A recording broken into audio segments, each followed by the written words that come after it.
Hey, everybody, welcome to another episode of Purple Insider. Matthew Coller here. And in this one, I get to react to all the football just like you. I'll be doing a post game show tomorrow night from Chicago, but since I don't have one today for a game, I'm going to do it for somebody else's game, and that is Green Bay and Detroit.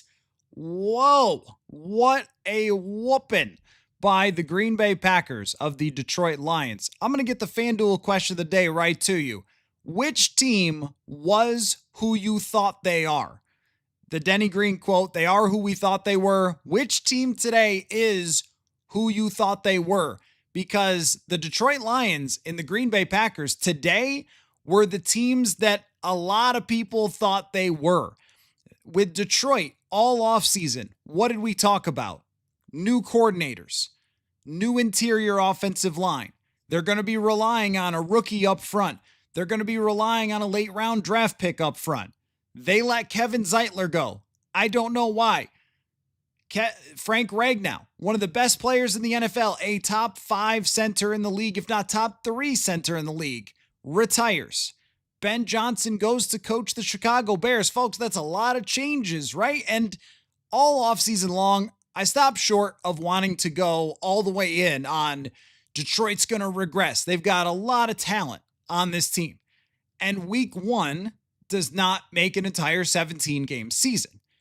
But there are things that you can look at in a single week and go, what are they going to do about that? And that's exactly what we saw here today from the Detroit Lions against the Green Bay Packers. What are you going to do about that? How are you going to solve the problem that your interior offensive line that used to be brilliant at sorting out blitzes, stunts, twists, all those things, all of a sudden has no idea where the guys are coming from? Your offensive line in Detroit used to push everybody out of the way for Jahmyr Gibbs, and he could be up to full speed in 3 steps. Now, today, Jahmyr Gibbs is getting hit in the backfield. David Montgomery used to build up a head of steam behind his offensive line and smash into linebackers and get 5 yards. Couldn't build up a head of steam. He was being hit as soon as they handed him the football. Jared Goff, who has been phenomenal in his career when he has interior protection and horrible when he doesn't. That's what got him traded out of LA, is they had bad interior. They had injuries that year in 2020, and Jared Goff didn't play the same. He threw 10 passes for 31 yards to Jahmyr Gibbs today. You know what that means? That means terror on the face of Jared Goff as he was dropping back time and time and time again. And the pressure was right there. I mean, it felt like every single down, and the downs that it wasn't, he was speeding up because he was getting smacked around by the Green Bay Packers.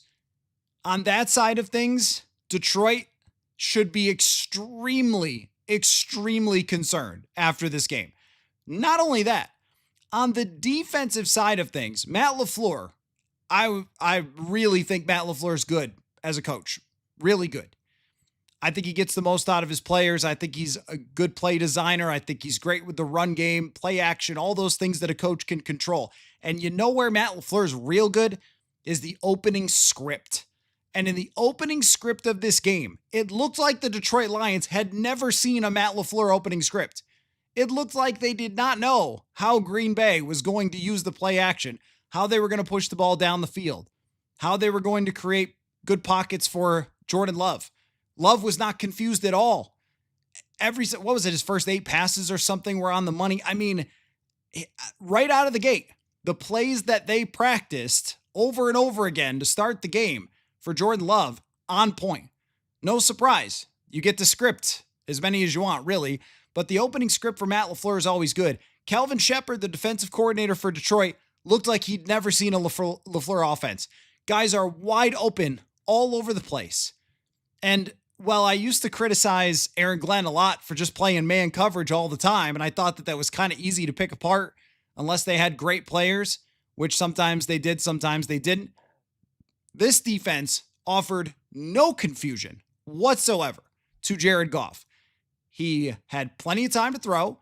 He saw everything he needed to see, and he found open wide receivers for the whole first half of the game, and then they hunkered down, realizing that all they had to do was just keep playing football, and Jared Goff was never going to move the football all the way down the field to score against him. If you're the Lions, you should already be pretty panicky about this football game. It's 1 week, and they will win games along the way. But when you start getting into the schedule, there's a lot of good teams along the way, including another matchup with the Packers. If you're the Minnesota Vikings, you're like, oh, you don't have Frank Reich now anymore. Could be a very different story. And even Aaron Glenn, whose team played its butt off today against Pittsburgh in the best and craziest game there was. But Aaron Glenn had a lot of respect from his players. And he had been in that position over multiple years, and they knew the scheme. At least I thought sometimes it was too simplistic, but they knew the scheme. And he knew the players' talents. They looked lost. They looked confused. They looked flustered on defense, and they did not pressure Jordan Love at all. Where is that pressure coming from? Did they think Zadarius was coming back? Zadarius Smith, who they picked up at the end of last year. They've lost some players to injury, as Detroit often does. If you're talking about one team who sort of is who you thought the worst case scenario would be, it's the Detroit Lions. So if you're a Vikings fan who's been really irritated with Detroit over the last couple of years, you're saying, hey, you guys look pretty human on offense now. And that's not to say that they will never have big games for Jamison Williams and Amon-Ra St. Brown and Jahmyr Gibbs, because they will. And they'll fix some of this stuff, and they have a good offensive line coach, and they'll get it together. But it's not the same. It is not the same. And when a quarterback builds up a relationship with an offensive coordinator like Ben Johnson, and this is why having Matt LaFleur or Sean McVay or Kyle Shanahan or Kevin O'Connell or Andy Reid, if you have your A guy with the offense, that means you never lose him. That means you never have to do something like this, because Goff and the play caller did not look like they were on the same page at all. Whereas last year, Ben Johnson and Jared Goff were locked in all last season, and they put up amazing numbers. But basically, by not really truly fixing the interior offensive line, the Lions played right into the kryptonite of their quarterback and limited what their most explosive player in the backfield can do. Not great for the Lions in their first game of the year. And the final score is not reflective of this game. This was a beatdown. A two-score game. Wow, finally a two-score game in the NFL. But 2 touchdowns, it could have been 5. There was no world where the Detroit Lions were going to catch up to Green Bay on this day. So that's one side of it. If you've been annoyed with, hey, Detroit thinks they're kings now and everything else, they're vulnerable right now. And I don't know how you fix an issue with a guard. Like, the Vikings have tried to do it, and it didn't work. Last year, they tried moving a tackle to guard. They tried bringing Dalton Reisner back. He was out there today in Cincinnati, and they got some problems with their offensive line as well. It's hard to fix that guard position. That's why you spend $17 million on Will Fries, who's pretty good, and you spend a first-round pick on Donovan Jackson. This was my argument about a first-round guard, is the reason you do it is because they're so hard to find these days. Positional values changed. It used to be you could get a guard anywhere, but now when you're watching a team send Micah Parsons from over here, blitzes from over there, you got to sort through that stuff, and Detroit couldn't do it. Who do you think's going to send a lot of that stuff now?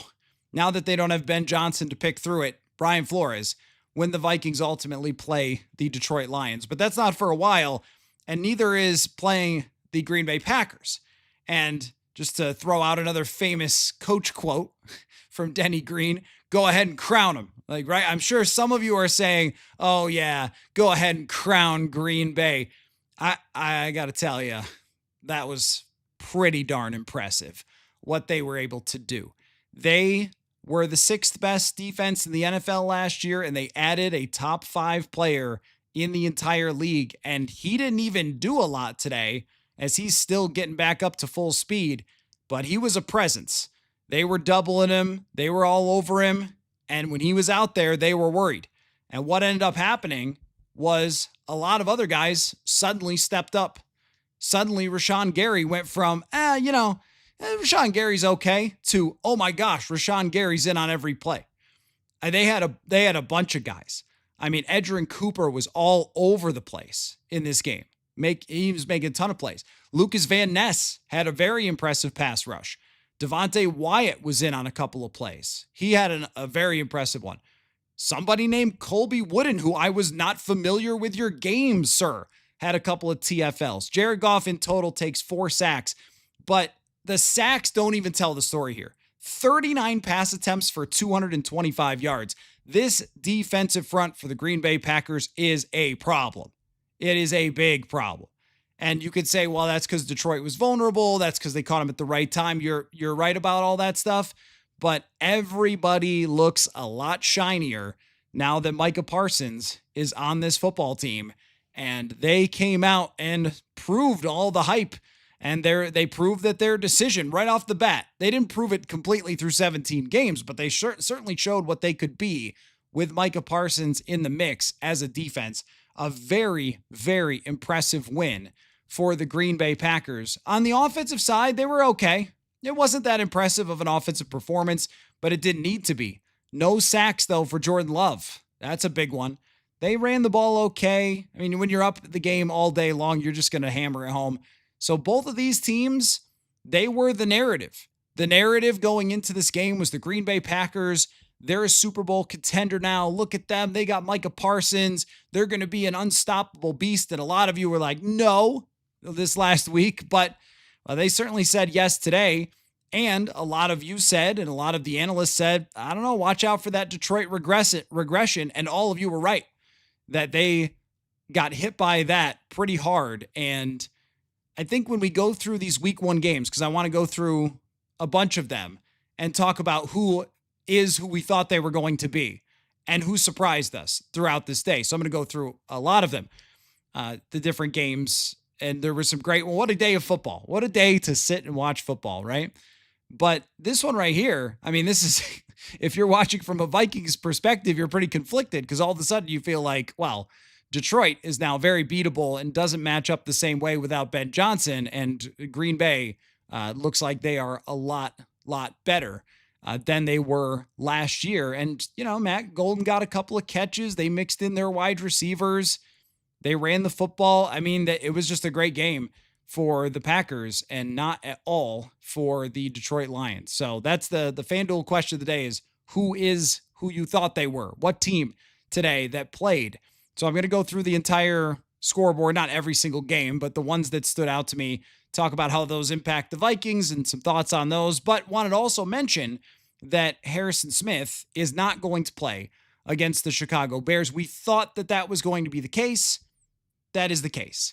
And I think next week he's probably going to be on track to have a good chance to play against the Atlanta Falcons, who had quite an interesting end to their game as well.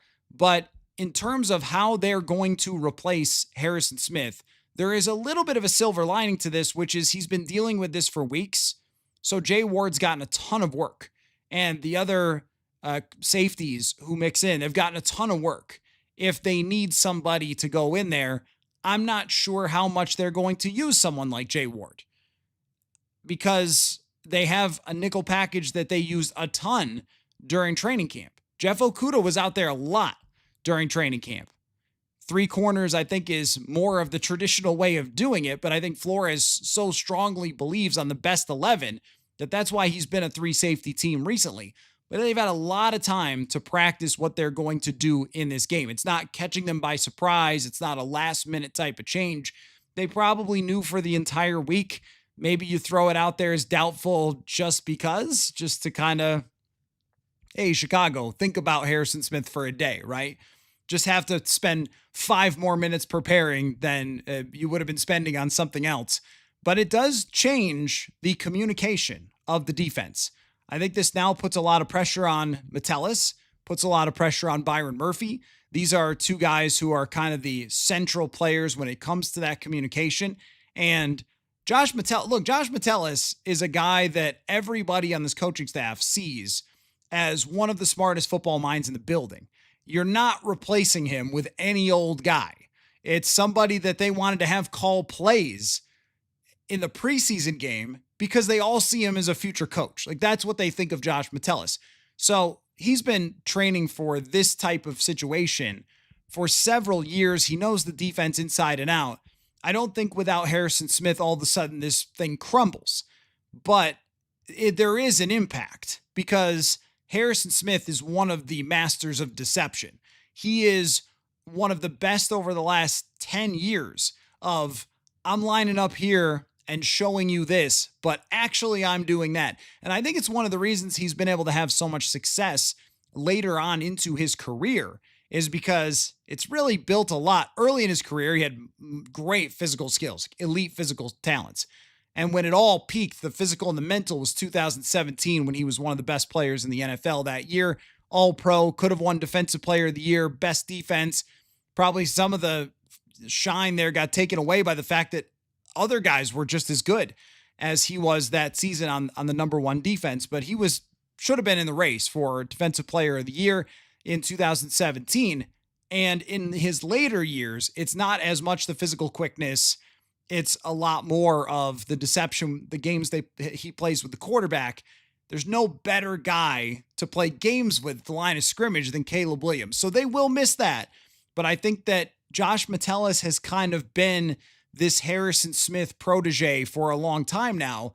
It's just that more Jeff Okudah on the field. That's where you wonder a little bit, can he handle if he gets matched up with DJ Moore, who's super quick? Or a great route runner like Rome Odunze? Is it going to be grabby? Is it going to be overly physical? Is it going to be flagged? Can he stay with these guys out of their breaks? Because Moore and Odunze, especially, they are extremely quick out of their breaks. Does Ben Johnson, now with Harrison Smith out, does he put two tight ends on the field and go with bigger personnel and go Odunze, Loveland, Kmet? Are they going to do it that way? You could see that as well. So it's a disadvantage. I don't think it's a crushing disadvantage, but it is a disadvantage for the Vikings. Also, Kyler Gordon was added to the Bears injury report. Are they still tackling in Chicago at their practices? That's kind of crazy. I was like, oh, wow. All right, that's not good for them because they already have TJ Edwards banged up. And he's a big player for them. He's a 1,000-snap player over the last few years for the Chicago Bears. And now, with him doubtful, they might have to adjust to somebody else. And if there's a backup linebacker and a banged-up corner, this could be a lot of ground and pound there of trying to attack the nickel corner who's banged up. Jalen Johnson is banged up.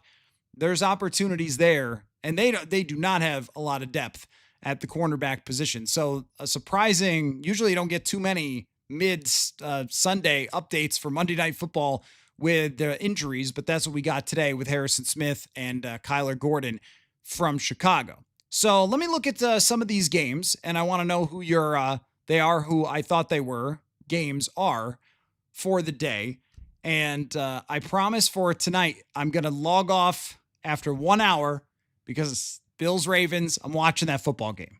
I'm watching that game. I'm busy tomorrow night with doing my thing in Chicago. Tonight, we chill. So after that game kicks off, that'll be it for me on this evening. But let me run through some of the things that I thought in terms of they are who we thought they were type of games. Falcons and Bucks, man, was great drama. And I think both teams were who we think they are. They're both exciting. They're both flawed. Emeka Egbuka, somebody said draft receivers even if you don't need them. I don't know who that podcaster was, but he was on point with Emeka Egbuka catches a touchdown today. Michael Penix did everything he needed to do, including throw a pass into the end zone that looked like it could have been caught by his wide receiver for a game-winning touchdown, but the guy didn't get his head around. It just flew by him. Maybe he got tripped. I think he got tripped up a little bit, but the play looked like what happened there. That's where the ball was supposed to be. Penix, it looked like, had led a game-tying drive, and then they miss a very manageable field goal after the Bucks had missed an extra point.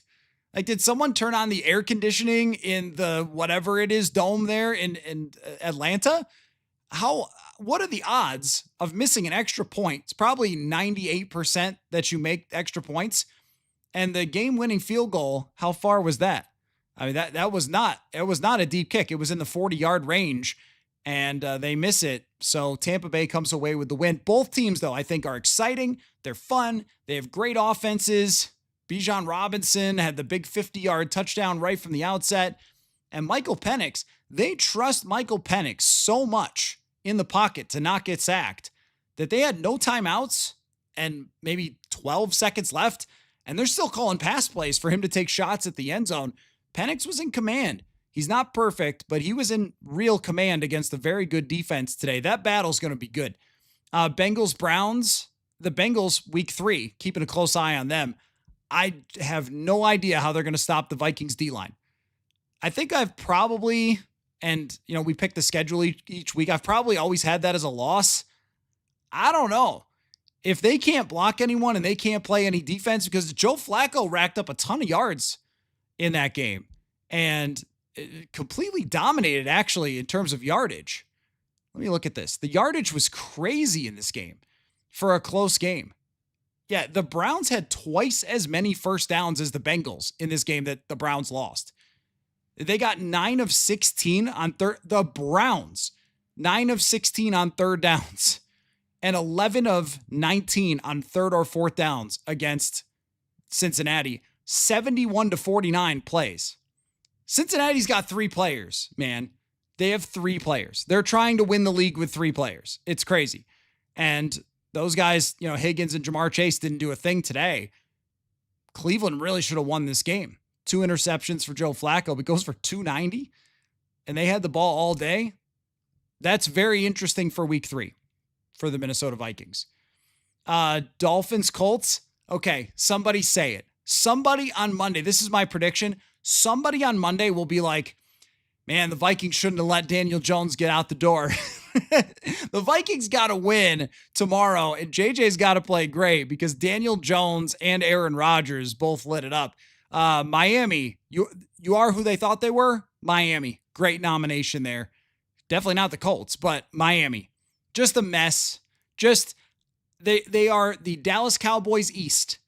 They are always talked about, never really win anything, a lot of drama, doesn't really get them anywhere. And when the bottom falls out, it falls out. And Tyreek Hill had more complaints on the sideline than receptions today. They are who you thought they were. It's a mess franchise. Mike McDaniel may not make it through the midway point of the season. Raiders and Patriots. Geno Smith's really fun. Raiders are really fun. I don't think they're great, but it was fun. They put up yards. I think Geno had 3 20-plus yard passes within the first 10 minutes of the game or something. That was nuts. The Patriots, though, here's something to keep an eye on. So just because today was wonderful for football, and I just had the multi-screen going up, so I got Red Zone on the computer. I've got the game up here that was being, the Washington Giants fest that was on the TV. And every time they go over a Patriots game, I kind of see Drake May hanging on the ball too much. So I ended up watching about 10 minutes of a Patriots post-game podcast just because I was curious. What are they saying about Drake May? Because when he was here at joint practices, I was not impressed with him knowing the offense. I was impressed with his arm, and I was impressed with his size. He didn't look like he had real mastery over the offense today against the Raiders.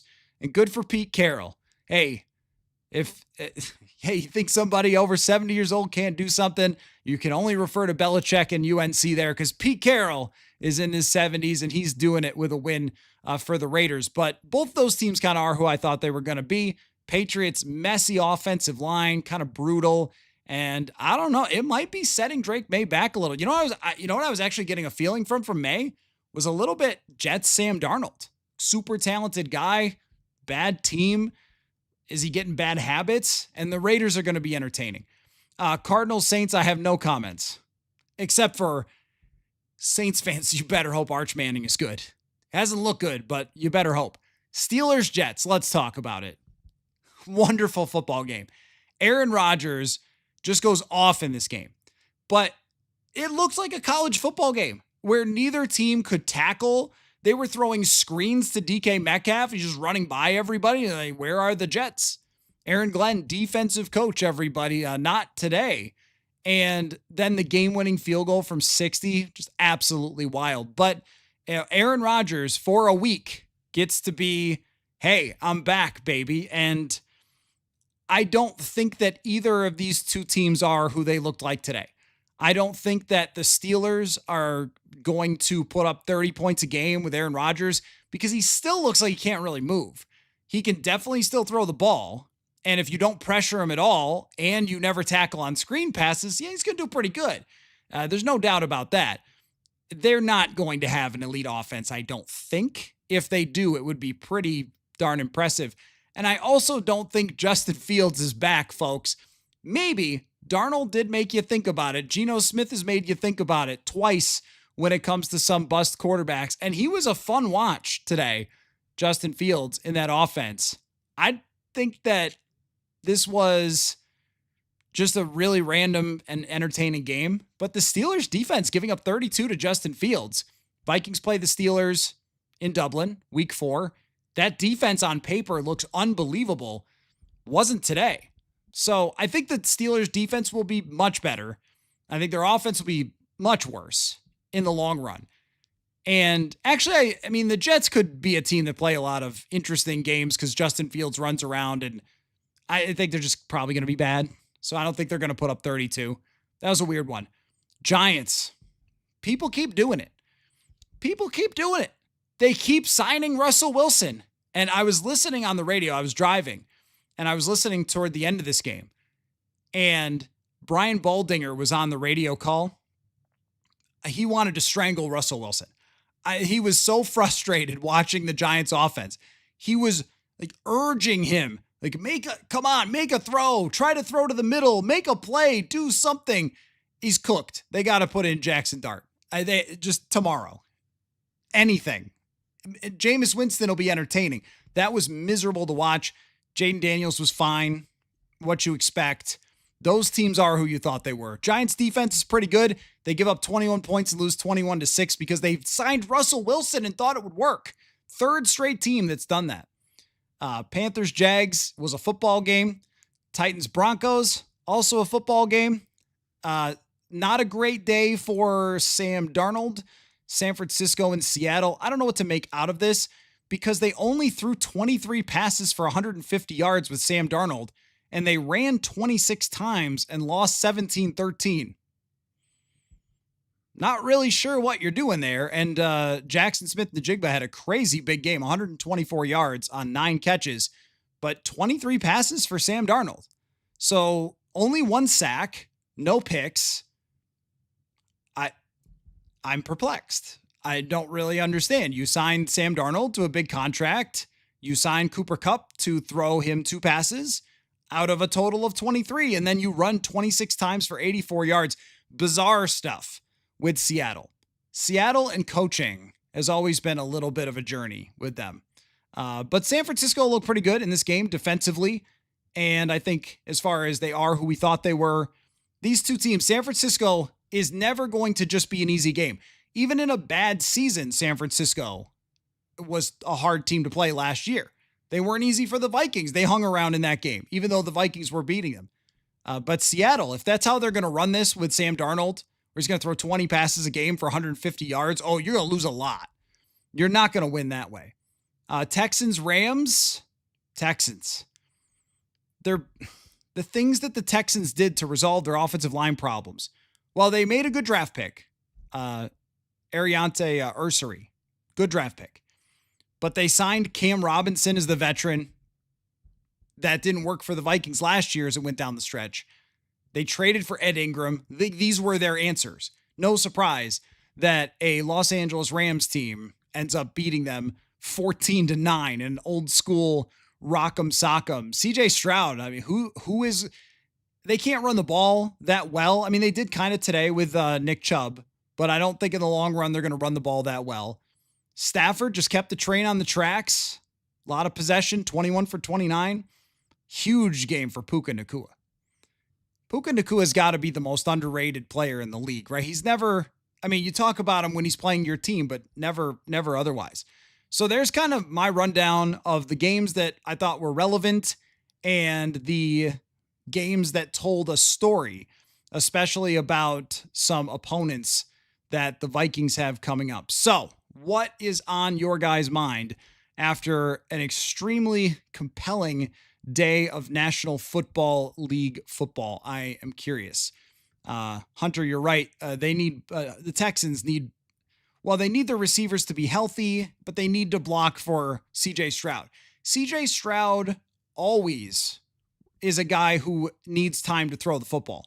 When he's got time, he's fantastic, but he hasn't had time in 2 years. And there's no offensive line coach who's going to be able to just offensive line himself coach himself into a great offensive line is what I mean to say.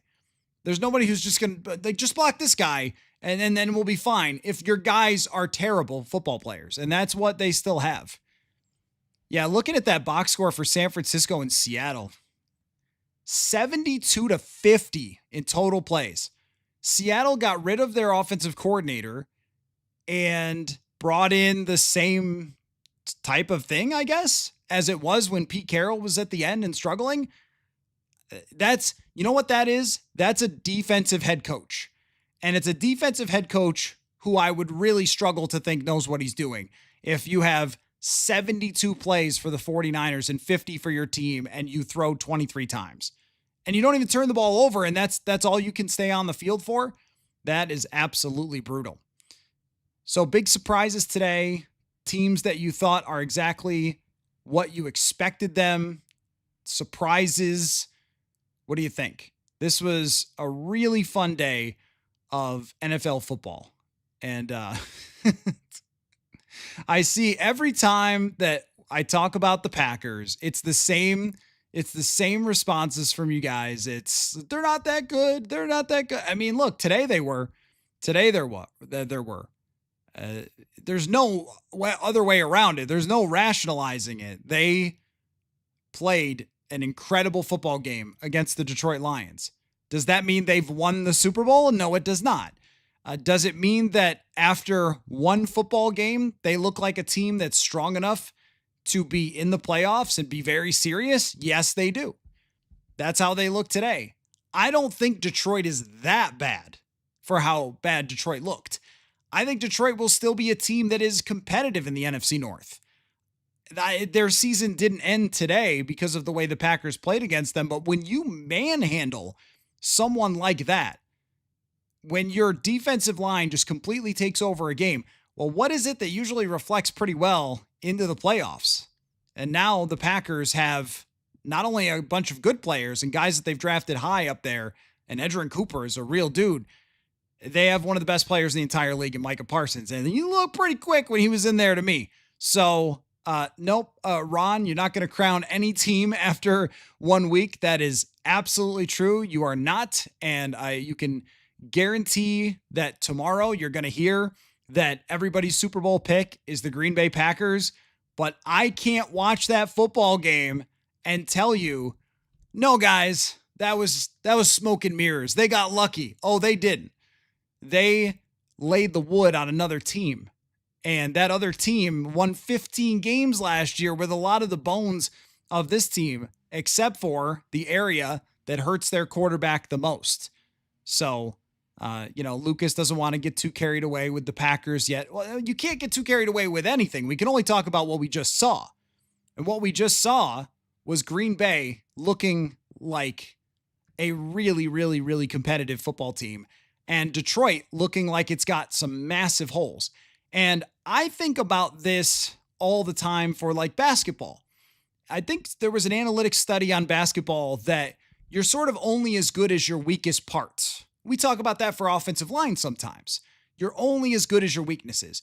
That actually turned out to be the story of the Minnesota Vikings last year. They were only as good as their weaknesses, and their weaknesses were interior offensive line, lack of a run game. They weren't dynamic in the pass game. Most of their good stuff was downfield, and their quarterback held on to the ball too long. Every single one of those things got them. And their corners couldn't play man coverage. That also got them in the playoff game and a little bit against Detroit, but especially the playoff game against the Rams. So when you look at Green Bay and go, well, where's the major gaping weakness right now? It's a long season. Where's the gaping major weakness? Well, it's going to be the secondary. I mean, it wasn't today, but that's because they were destroying the offensive line of Detroit. Where's the gaping weakness of Detroit? It's right there in front of you today. And how do they fix it? That I don't have an answer for. That's where if you're picking Detroit to be mediocre after this game, I think you've got a point. There's some teams you're way overreacting to, and some teams you're going, yeah, that was the biggest concern, and it showed up right away. And that's like the Bengals, too. The concern about the Bengals is they have 3 players. And, Trey Hendrickson's good. But one got 4 players. They got 4 players. The rest of the defense is a struggle. And the offensive line is a struggle. And the running game is a struggle. And people pick them to win the Super Bowl. Okay, I respect Joe Burrow just like you. But I hope you realize that over half his yards last year were losing. And he was trying to come back in games. I don't know if it was exactly over half, but it was a huge chunk of his yards and success were when they were just coming back in games because they didn't have a lot else. Even Joe Burrow is not invincible against the rookie quarterback contract issue. 2021, they spent a lot in free agency. They built up their team around Burrow. They were great, and they went to the Super Bowl. And then one by one, all those players got more expensive or left, and then all the players that they drafted and hit on got really expensive, which means you better hit on more draft picks, which is hard to do if you're winning a lot of games with your quarterback. And the vicious cycle results in the Browns kind of dog walking you for most of the game and then ending up kind of getting lucky in winning that because Joe Flacco's the other team's quarterback. Jason says, I feel like week 1 we can overreact. We'll see by week 7 or 8. That's when you could tell who's who and who's not. Totally agree. It's also not a real exciting way to do it. So I think what we try to do is find the right level of reaction. That's why I try to do it as in, did what I see today tell me what someone's going to be? I don't think that Aaron Rodgers is throwing for 5,000 yards. And I don't think Pittsburgh is going to win every game 35-32 or 34-32 on 60-yard field goals. That game was pretty random. I have no idea what to think of the Steelers. If they went out next week and lost 7-3, I'd be like, yeah, that sounds about right. But that Detroit and Green Bay game was telling, in my opinion, because it told you what Green Bay has built on defense, which was already very good last year. It was already very good. And Caesar says, but Kenny Clark. I know Kenny Clark was great, but they've got some other dudes who are now stepping up. And Sean, good point. Hutchinson, he's coming off that injury today. He looked like a backup. They could not get any pass rush against Green Bay going. And some of that scheme, some of it's run game, some of it's playing from ahead, and some of it is that they didn't go out and get a lot in this offseason. They drafted with their first round pick a nose tackle to stuff the run. And Tyreek Williams is a great talent, but you're spending your first round pick on someone who doesn't pressure the quarterback when you don't have that many guys who pressure the quarterback. It's a little bit like Trey Hendrickson in Cincinnati. Great player. He'll get 12 sacks. The rest of the team will get 20 combined and you'll rank 25th. It's kind of that way in Detroit, and their secondary didn't look good. Their coordinators had a horrible day, especially at the beginning of the game. I mean, we're going to put this all on the interior offensive line and the play calling for Detroit, but Matt LaFleur had no problems, no confusion whatsoever for Jordan Love in this game. That's probably the one thing if you're talking about, hey, is Green Bay really that good? I mean, okay, Jordan Love is not going to have it that easy every single week. That was very easy, a very easy day for Jared Goff. VA Viking, what the heck happened in the Miami game? It was crazy. I mean, I was only watching it on Red Zone. It's popping around to the different games. And it seemed like every time they went out to Indianapolis, I'm like rubbing my eyes. Is that Daniel Jones looking like Andrew Luck out there? Which is how Miami was making him look. Miami missed their chance. And again, it's sort of like Cincinnati, where teams can talk themselves into it. Oh, we got Tyreek Hill, you got, this offensive mastermind and everything else. You don't have the bodies. You don't have enough talent. And your quarterback is very expensive and he's not good enough. Burrow's good enough, but Tua's not good enough. And they look discombobulated. This is sort of, I don't know. It's like Cam Bynum had a pick. Okay, I didn't get to see the celebration. I'm sure that was something. McDaniel's always been, I think, a really well liked coach by his players. But this is something that KOC has balanced pretty well when they've had ups and downs. He's sort of been able to keep the ship on track for the most part. I don't know if McDaniel's a guy who can really command a football team. I don't know if he's got that tool in the bag. I think he's good schematically. I don't know if he's got that tool in the bag. But look, good for Daniel Jones, though. I mean, seriously, like this guy got destroyed in New York. A horrible franchise. Talk about awful offensive line. Got hurt a bunch of times out there. Never threw anybody under the bus. Comes here for a couple weeks and they sprinkle the KOC fairy dust on him. And then all of a sudden, whoop, he turns into an elite quarterback for a week. Indianapolis, though, when you look at the AFC South, the Jaguars won today. They could be better. They've got a better coach. They could be a lot better. Indianapolis can win that division. The Texans can't protect their quarterback. Tennessee is, I think, a good defense, but they got no weapons for their young guy. Would it surprise you if Daniel Jones got them to 10 wins and they won the division? So maybe this was a little bit more than I thought it was. That was not a shocking result, though, that Miami would melt. I mean, it is a little bit of a shocking result that Indianapolis would go off like that, but Miami just falls under the category of that team is a mess. Horror movies for life says Rodgers sure looked good today. Vikings regrets. There you go.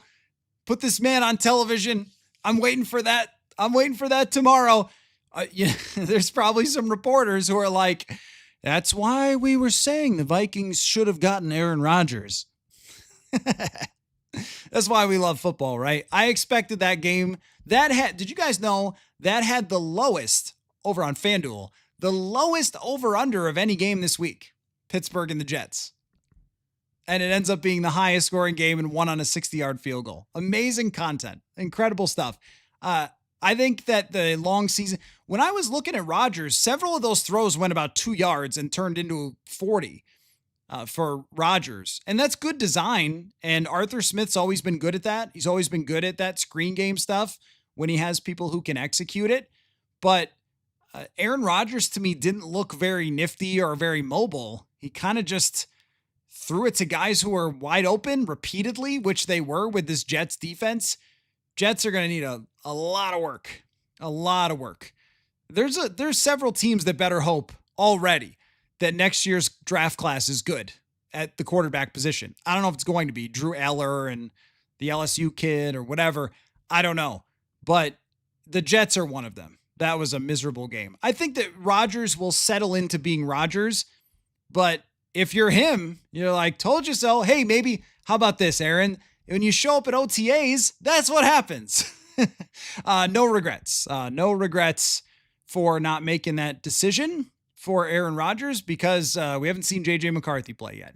And that is one where I actually do agree with the folks who are like, wake me up at like week 10. Let me know kind of how that's going. Yeah, VA Vikings says he looked average. It was a little bit of a box score type of game, but the Jets really played very poor defense. EM says Bo Nix continues to not be anywhere as good as the media would have you believe. I tend to side with this opinion like 3/4 of the way. I think that his end of last year was a bit of a mirage. I also think he's good enough to win with on a rookie contract because their team's very good. And Tennessee has a really good defense. They do. They've built up that defense. They gave the Vikings problems last year. But is Bo Nix anything more than a B quarterback? Probably not. So I don't mind that take as like they are who we thought they were type of take. They still win that game against Tennessee. And, the Broncos, they've got a tough road with that division. So that's probably going to hurt the chances as far as, Bo Nix becoming an elite next great quarterback or something like that. But I think he's always had a ceiling on him. I liked him a little bit more than Vikings fans did. Every time I would bring up Bo Nix, I would get in the comments like, shut up, we want other guys. And I get it. Like Penix has a cannon. He was fun to watch today. And McCarthy has been, I think, somebody Vikings fans have wanted from day one. So I've always liked Bo Nix as an executor of an offense who can make some plays, but I think that you're right that he became like a darling this offseason, and I don't really get it. I think there was a lot of smoke and mirrors statistically to his season last year. Marauder says the Cardinals and Saints, both teams who are bad and who we thought they were. I agree with that. The Cardinals are pretty mid and the Saints are bad, and that is what it is. The Cardinals are just a team that you don't have to think about a whole lot.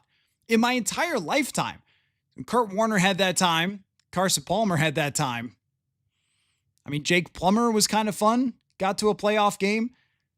Not too often. It's kind of who the Cardinals are with Kyler Murray, is that they're always going to have a ceiling on them with Kyler Murray. Lucas says the Giants are who I thought they were.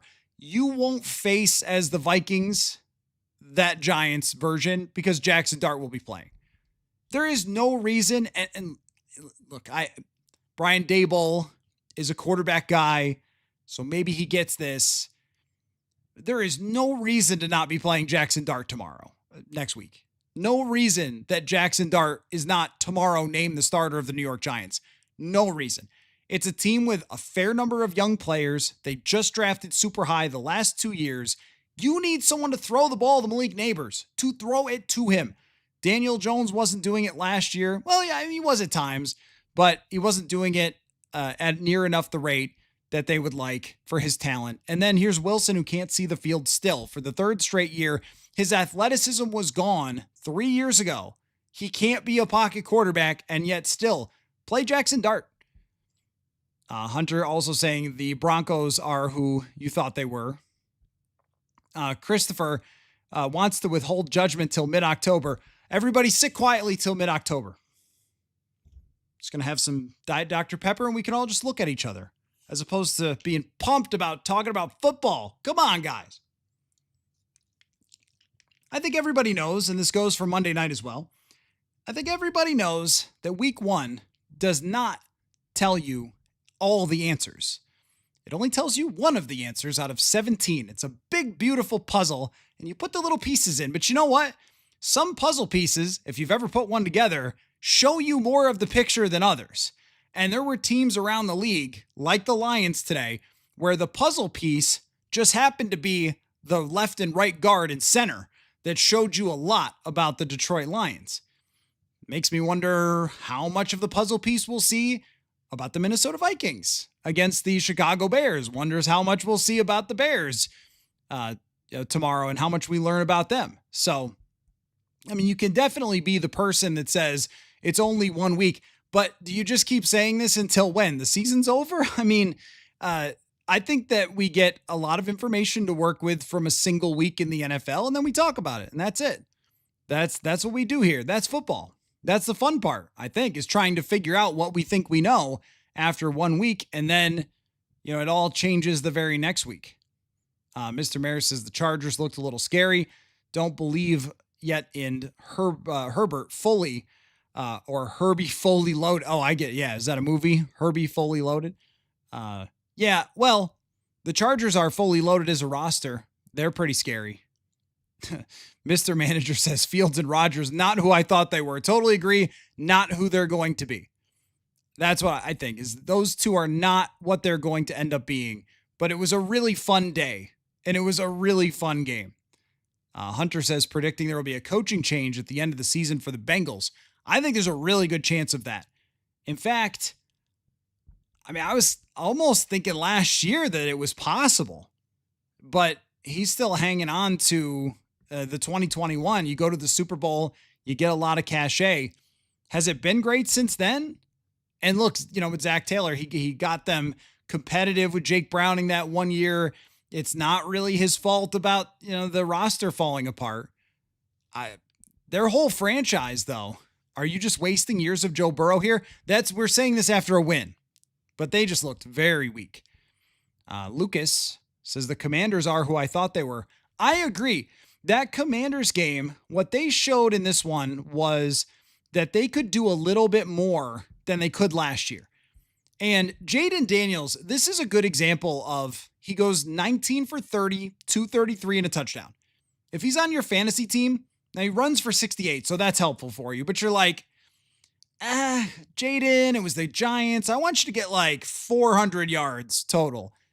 I thought he was terrific. Their defensive line was causing problems, and he was only a foot away or so from a deep shot down the sideline to Terry McLaurin, which he kind of they showed him on the broadcast, and he had a big smile on his face, like, I'll get that next time.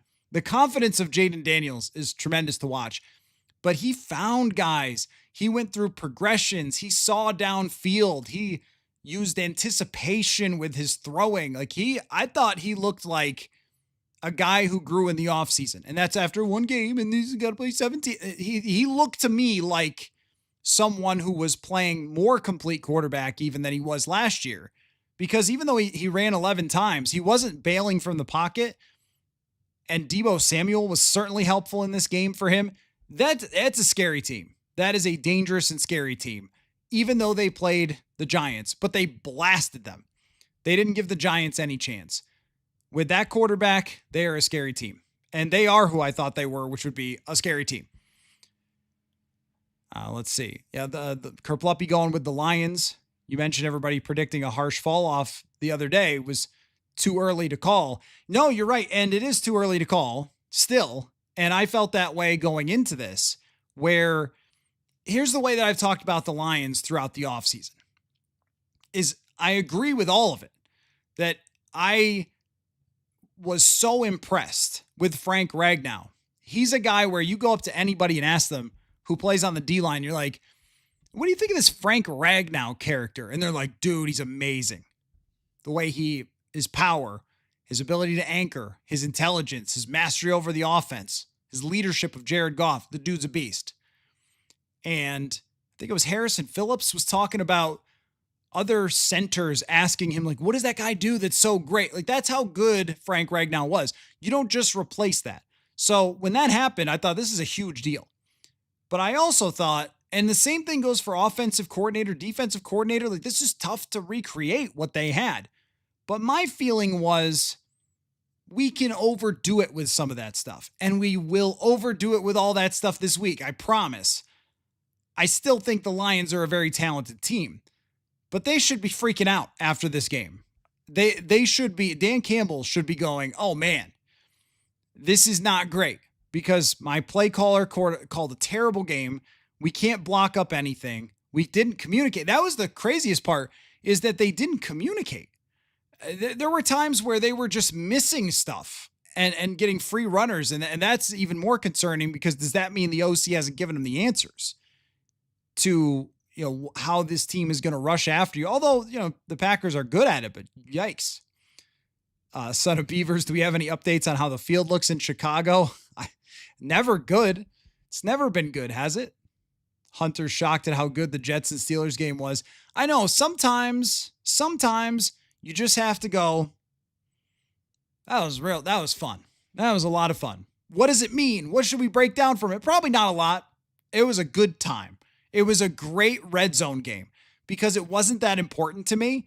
I don't think at the end of the day in the American Football Conference, it's going to matter a lot who won that game. But I loved checking in on it every couple of minutes. Be like, ooh, what crazy stuff happened now? There's a fumble on a kickoff? Okay. Kickoff was a little bit of a disaster at places around the league today. Chicken says that Fields doesn't suck. And, look, there were huge Fields defenders in Chicago who believed that he was completely mismanaged and it wasn't his fault. And he's actually a great quarterback and he had spurts where he was great.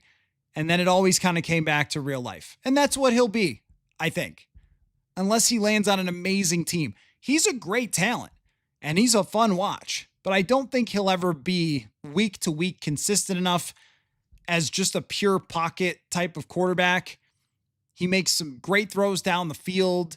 He makes some incredible runs. You really have to pare some stuff down offensively to make it work for him. I don't think he's one of those he's ever going to be a complete quarterback. But now that Sam Darnold has done it, everybody gets to say, see, he's doing what Sam Darnold did. I just think that I watched Fields get sacked way too many times against the Vikings to think that he's a different quarterback entirely, but he was better. And it was a weird move last year for the Steelers to bench him because he was a lot better than he was with Chicago. Maybe I'll leave the door open to it. When Geno Smith had his breakout year in my preseason predictions, I had that team picking number 1 overall.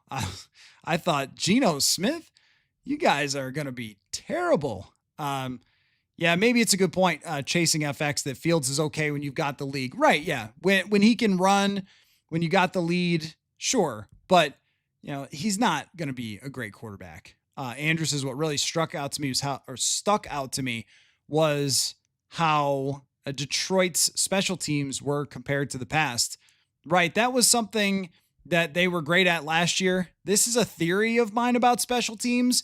There are some teams that are horrendous at it year after year because, I don't know, they have bad coaches or whatever. I think it's pretty random year to year. Some years you get those punt returns that break or the kick returns that break. Some years you don't. Some years your kicker is amazing. Some years he's mid or bad. Some years your punter has the ball bounce and skip out of bounds at the 1 and he's amazing. And sometimes it bounces back the other way. I've always thought that it's not predictable very easily from year to year. Red Bruno is Hawkinson going to save my fantasy team tomorrow? I don't know. Yeah, maybe. I think so. I think they're going to use him a ton. Super Rod Catches says, Bryce Young, dude, really needed Thielen today. I was waiting for that take. Not a good start. This is a find out year for them, though, with Bryce Young, because there have been some folks who are all about Bryce Young after last year, the second half of the season. We've done that too many times, though. Oh, this guy, did you see him in the last 6 games? Yeah, Sam Darnold was that guy once upon a time. And I guess if you only looked at last year, he proved that he can play a little bit better than people thought he could, but he still is flawed. And he still was not a perfect quarterback enough to elevate a franchise. He needed everything to be right for him last year. Maybe that's who Bryce Young is. Everything's definitely not right for him today against Jacksonville. After this year, we'll really know on Bryce Young. We'll have a big enough sample size on Bryce Young. Oh man, almost an hour has gone by. It's very exciting, guys. Very exciting. I scheduled my flight just for tomorrow, so I could be able to, do the show and react. Damad says there could be 4 coaches fired today for their performance. I don't disagree with you. It was just horrendous. Do the Bengals tear it down if it goes bad? I don't know how you do that.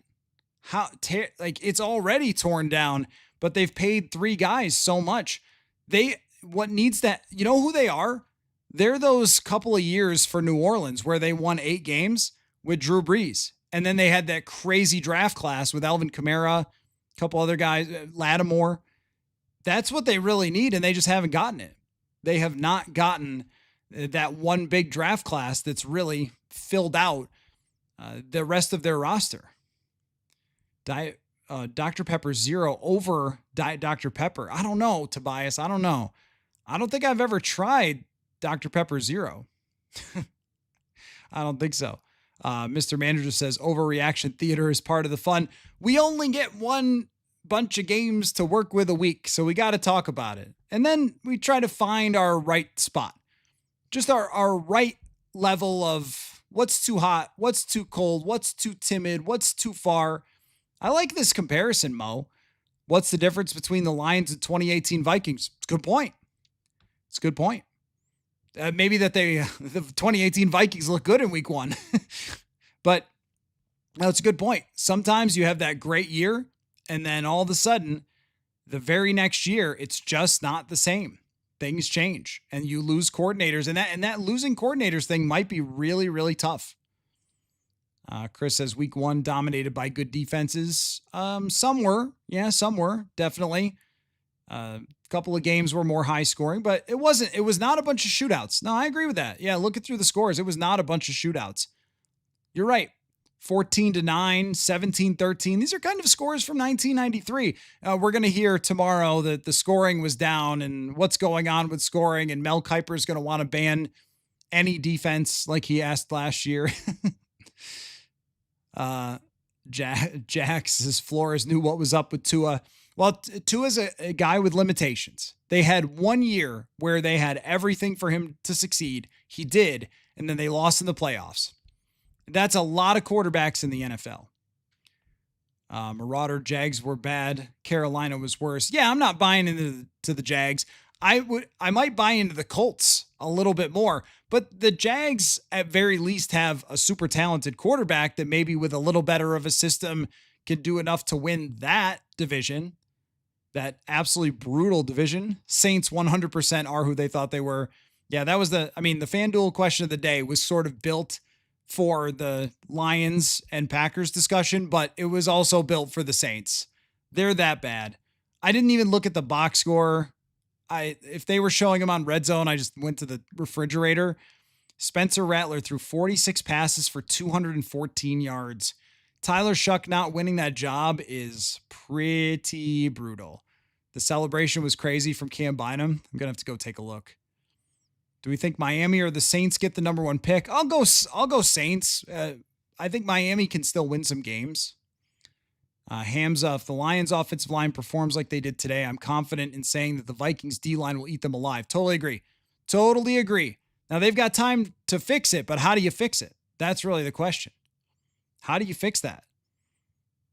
So what an exciting day. Okay, well, the Lions host Chicago next week. That could help them.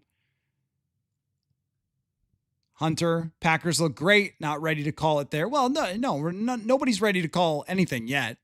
But I can call that one heck of a win, one heck of a game, and one heck of a day. Thanks, TLS, for the super chat. Oh, the Bills are on the board already. Okay, all right. Well, I promised an hour because I want to go watch football. There's an hour. Football talk. Very interesting stuff. Tomorrow night, after the Vikings play the Chicago Bears, myself and Dane Mizutani will find someplace in Soldier Field to record a podcast. It's been a struggle in the past. We'll figure it out. Got some new equipment to help me out. So we'll be doing that. It'll be a little late at night. I trust that you guys are going to go into work late on Tuesday just so you could stay up and watch the pod. If not, it'll still be up on Tuesday morning when I'm getting up myself in Chicago and flying back to Minnesota. So, all right. Thanks, everybody, for the quick watch here. And we will see you tomorrow. And the Vikings play football. I was having very much, FOMO? Fear of missing out. I was missing out today. I want to be covered a game today. But it was a lot of fun sitting there and watching ball and talking with all you about it. So thanks, everybody. And we'll catch you tomorrow. Football. We made it. We'll see you then.